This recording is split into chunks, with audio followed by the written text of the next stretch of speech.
Yeah, I actually talk about it often in my work and also with my friends.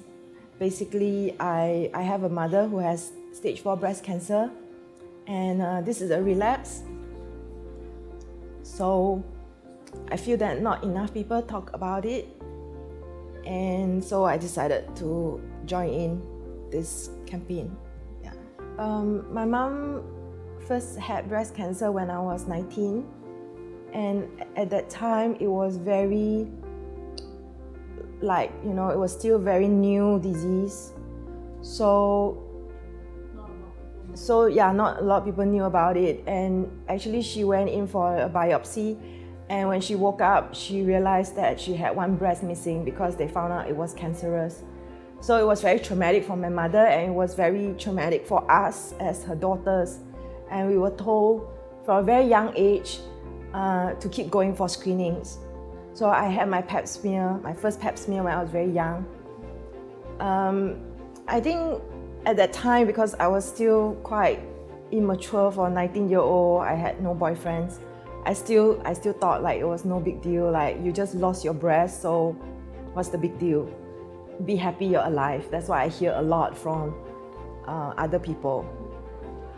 Didn't realize until much later that it is a big part of our identity as a woman and also a big part of our sexuality. So later on, my mom had a breast reconstruction, and my mom is actually quite a cool person. She used to walk around the house naked, but ever since she had that surgery to remove her breast, she covered up every time. So I actually never saw her without her clothes ever after. It wasn't after I was training to be a sexologist and it came up in the class. One classmate of mine who has had breast reconstructions, he said, "Would you all like to feel my bionic boob?" And that was when I started to freak out and I started to cry in the class, realizing that this was something that I actually missed about my mom, that she was so brave and proud before breast cancer. And after breast cancer, she actually said that she lost something about herself, which I didn't know, that I miss the part of my mom who is brave and fearless.